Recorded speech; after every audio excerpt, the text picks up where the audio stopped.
life. Hello, welcome to the Josh Volinski Show. And this is the second segment of my interview with C.K. Larson, a wonderful, wonderful writer about women in combat, women in the Civil War, women in the Second World War. And now I really want to go on with this really stirring interview. I want to ask Kay, how do women live under these circumstances? What is the reaction of men to them? And also, what is the reaction of the men, of the men to the women? And how do they feel? How do they contend with this enigma? Now, are you referring to specific groups that we were talking before about? Yeah, or, what, women. The women's Civil War soldiers particularly? Yes. Okay, well this is the topic that everybody, gets most excited about because they can hardly believe it. And actually it took me a while to get used to. When I first saw the first book that I came across called Unsexed or the Female Soldier about Emma Evans, who served with the 2nd Michigan Infantry, I thought, yeah, she was probably only a nurse or a scout. And I got to tell you, it took me a while to get used to it, to really believe that women could really do this, you know what I mean? Because you're taught all along, you just can't. You can't serve in combat, only men can do this. But once I got used to it, then you start, you get addicted, you can't stop looking for stories. I guess the major thing is, people say, well, how do they stay disguised?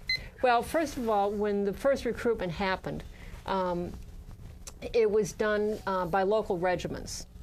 The first calls for volunteers came within 2 weeks for 100 men from, say, every community, something like that. So basically, they picked on guys who, I shouldn't say picked on guys, they chose men who had been Mexican War volunteers, West Point graduates, et cetera. They became the colonels. In some cases, big businessmen in a local town would, fill out a whole regiment. So what were the real physical inspections? You had all your fingers so you could unwrap the paper for the bullets, and you had all your teeth, at least enough of them, so you could, crack open the cartridge, and whether you had, I don't know, I guess 2 feet. That was pretty much it. A good portion of the soldiers all through the war were under 21 years of age. By the end of the war, as Confederates said, Jeff Davis was robbing both the cradle and the grave, and there were soldiers young as 12, enlisting. So obviously, a strong farm girl from the Midwest who was 17, 18 years of age, even though she was smooth shaven, there were a lot of boys who, didn't look much different than she. So that was the first thing they got over, because the recruitment really, and standards really wasn't nationalized until about 1863. So they, pretty much get a free pass on that. After that, Jenny Hodges is one of the most famous women. She served all 4 years with the 95th Illinois, was never wounded. As a matter of fact, she stayed disguised as a man for most of her life. It was only when she was elderly and in a car crash that they discovered that she was a female. Her comrades say when she applied for a pension that they knew she was a little different, but she was a good soldier. She kind of kept to herself, off to the side a little. I tend to believe that was, probably the case because the women probably feared they would put on some female airs. They didn't want people to, catch them. They would bind their breasts, obviously cut their hair. As one Indiana officer wrote his wife, when they discovered a woman in the regiment, he said, he had to answer the question, obviously, how come they didn't know she was a female? He said, well, you have to understand. He said, when we go to bed, we put clothes on. We don't take clothes off. In other words, we're sleeping outdoors and it's cold, you know what I mean? And in other cases where the women went with their husbands and boyfriends, which seemed to be a good number of the cases, they had collaborators. They needed recruits. And so as far as, a colonel of a regiment, this is 2 extra people, not just one guy. And usually the women doubled up as cooks and nurses. And in a lot of cases for the women who didn't go as soldiers but went as mothers of regiments and stuff, the colonels of the regiment recognized that women were needed, that especially again in the Midwest, women were the frontier doctors and nurses. They were used to working with men. They worked in the field with them. They were co-producers on their farms. And so the weird thing was that they would have left them behind, not that they went with them, you know what I mean? So there were a lot of ways that the women were able, to keep their disguises, and a lot of factors, that aided it. And so it's not such a big surprise. The real big surprise were the ones who had babies, who were pregnant, and had babies before anybody knew they were women. There are definitely a couple of those, including one sergeant. Those were the real surprises that people had. So there's, like I said, the stories just keep rolling on. Well, our wonderful friend, our charismatic friend, Kevin Blake, told me this story about a master sergeant harassing him when he came to recruit for the armed forces. And, this master sergeant said to Kevin, he said, when you come up and I give you this paper, you say, yes, sir. So he forgot to say, yes, sir.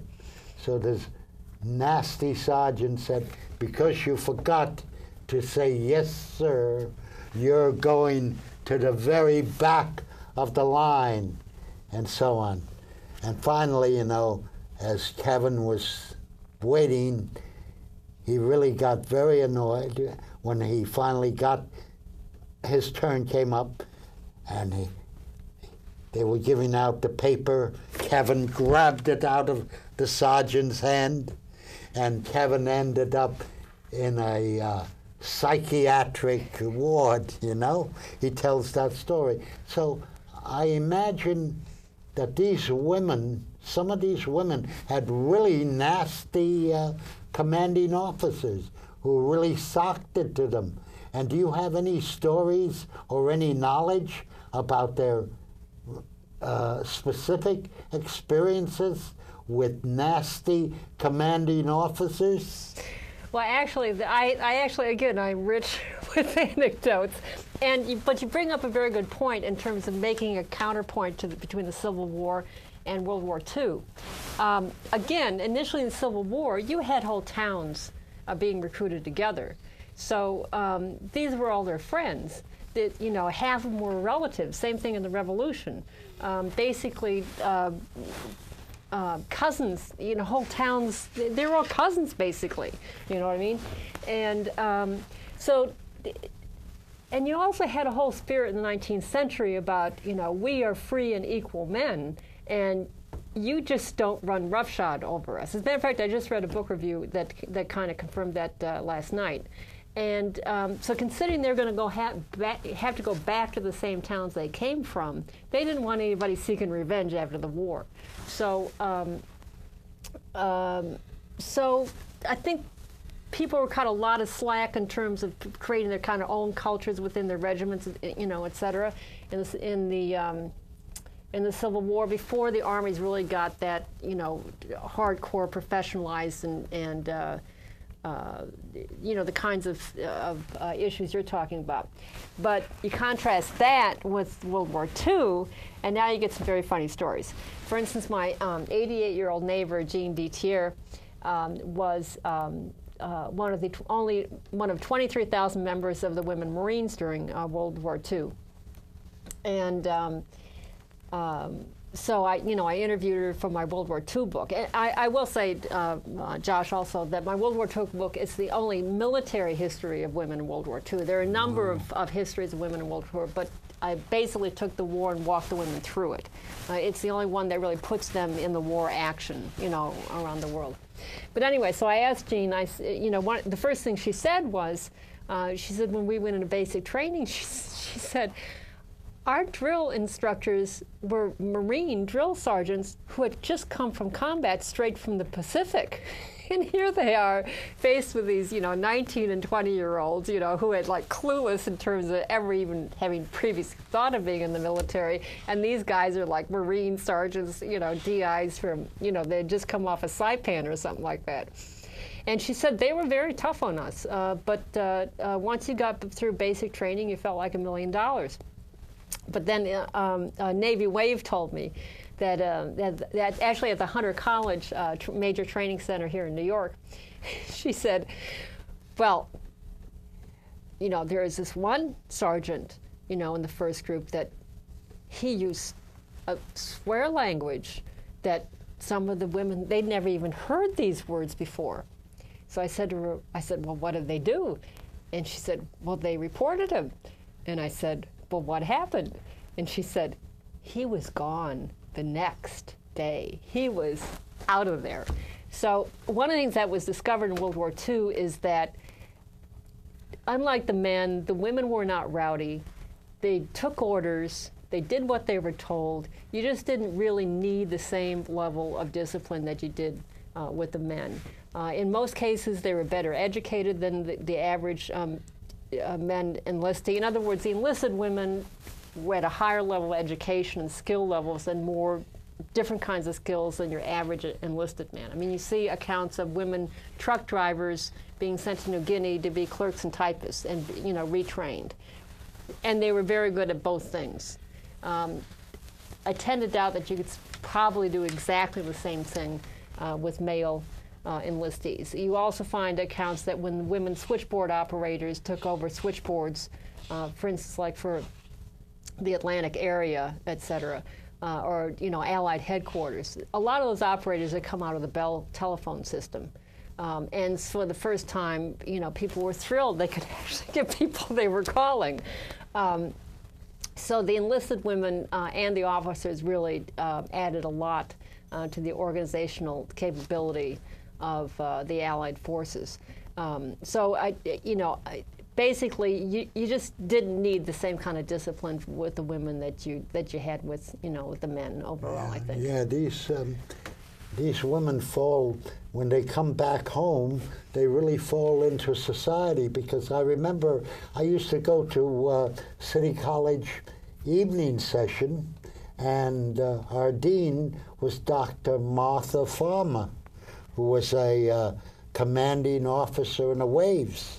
And she really handled the campus organizations beautifully, and she handled all the public relations problems beautiful, and she could be very kind, and she also could be very tough if the students violated the rules and so on. And she was really a fine, fine lady, and I still know a lot of people who went to evening session City College. She was there a long time.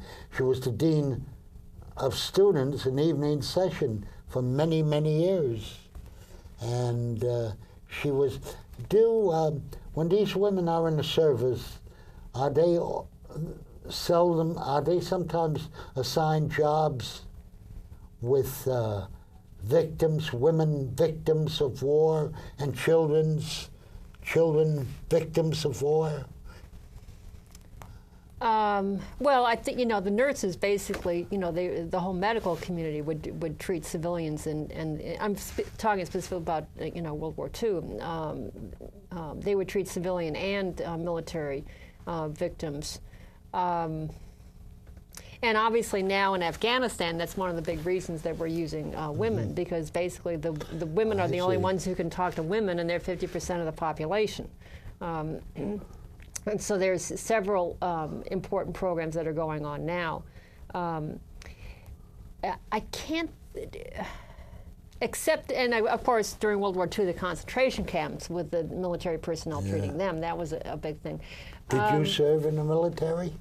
No, but I'm in the Coast Guard Auxiliary. I've been in the Coast Guard Auxiliary for 20 years, and so we work very closely with the Coast Guard. And so I've done search and rescue, and worked on a lot of big operations myself. And you know, for instance, the Coast Guard, they're often the first on the scene. For instance, they had several cutters down in Haiti, and they were providing some of the first medical care and food and water to victims, you know, after the earthquake, et cetera. And so we do a lot of relief work that basically is, you know, is little known. And I will add that since 1977, Coast Guard women have been serving in equal capacities with the men on board ship. Unrestricted duty, absolutely equal to men. That's why you're beginning to see now that these women have achieved top rank, and that's why the district commander down in the 8th District, you know, for the Gulf spill was woman. We've had a district commander here in New York who's been a woman, and so now there are several women admirals in the Coast Guard because they've come through the ranks, and that's a very little known fact. Yeah, the military is just a very, very precious experience, especially in this very, very difficult, draconian world that we live in now. It isn't really a bad experience at all. It gives you a lot of backup with what you need to survive in today's world, and. Well, if I could just add about that again, it's going to stereotypes and watered down history. World War II was really the beginning of that, in terms of the fact that it was the beginning of the electronic age. For instance, I think the B-29 plane alone had 331 little engines in it. Wow.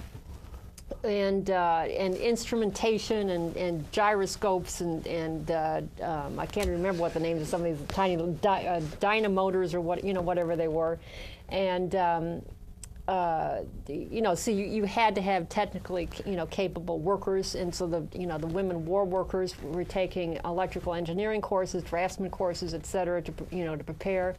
Some of the top women's colleges before the war started minor courses in terms of, again, mathematics, physics, engineering, et cetera. Women held jobs that we don't even know about. For instance, one of the outstanding women scientists with the Navy was Mary Sears, who was a Harvard-trained planktonologist, and she became head of the Navy's oceanographic unit, and one of her jobs was to help pick the landing sites for the Pacific, because you not only needed to know where the enemy was, but you needed to know how high the surf was going to be, whether there's algae that was going to follow propellers, whether landing craft were going to be capsized in a surf, et cetera. And so she actually picked the landing sites for the invasion of Leyte in the Philippines. And I can't remember whether it was Okinawa or Iwo Jima, but one of the two. Wave officers who don't get much attention paid to them. They were responsible for spending millions of dollars in supplies. One of the favorite stories there is that one of the women had been the librarian at the DuPont company's explosives library. Wow. And so she was the one who negotiated all the contracts for the fleet requirements for explosives for all the Navy battleship guns. And just phenomenal stuff. They were sent to Harvard Business School for training, the supply officers were. They were sent to MIT to be trained in electronics and radar. Stuff that's just has just not been researched. We don't even know what all the women in the federal government did. Wow. Because basically people just have not done the research. Yeah. I know there was a woman general. We heard about her during the Guantanamo investigation. Have there been any women admirals, and how high have women gone in the Navy? Actually, there are women admirals. I've met one of them. I used to go to the DACOWITZ meetings. It's the Defense Agency Committee on Women in the Military Services. And basically, they're the ombudsman for the women in the military. And so military personnel are assigned to them, and top-ranking civilian personnel are appointed by either the Pentagon or the White House. And it's really a wonderful conference to go to. And I'm trying to remember her name. It was Admiral Roberta something like Laurie or something like that. And this was going back to 1990. And I think she was the first woman admiral in the Navy. And she was, I think, in charge of personnel. But again, now and that was just the beginning of women began to qualify as service warfare officers for the Navy. So now, again, like the Coast Guard, you have women, I'm pretty sure, women commanding naval ships. And so they're also now moving into the ranks. I remember going to dinner one night at one of the conferences, and the Admiral was along with one male colonel, 2 female helicopter pilots, one woman, I think she had just gotten her service warfare qualification, and I was just like thrilled to be with these people. I mean, the military women are really phenomenal, and people should take the time to try and learn about what their military is doing, because the young people we have out there are just really wonderful people. Yeah, well, I don't know. As we are sort of winding down in the last third, I would appreciate if you mention your books again, okay, and the kind of response they have gotten and where they're available. Okay. Well, the first one I did got published in 1995 was "So I Come Marching Home: A Brief History of American Women in World War II." That can still be bought on the secondary market on Amazon.com. It completely sold out in a couple years. And so you can barely find a copy. It's a short work, but it was basically done in 7 months. And I'm expanding that now and trying to find a publisher for that expanded version. And then I have, again, my biography of Nell Carroll, who was Lincoln's political and legal advisor and a military secret agent. And that title is Great Necessities, Lifetimes and Writings of Nell Carroll, 1815 to 1894. And I reprint all of her political legal pamphlets. And then my work of fiction, South Under Prairie Sky, the Journal of Nell Churchill, U.S. Army Nurse and Scout. Again, a very fact-based work of fiction, much of it based on my mother's family in Illinois. She grew up in what I found out from doing the research was a very anti-slavery area with an underground railroad that my cousins ran an underground railroad station. And it appears that my great-great-grandfather was in an Indiana regiment. My uncle fought under Sheridan in heroic action at Stones River in Tennessee. So there was a lot of material. I was able to get a lot of local material and information in that book, which was really thrilling to be able to do.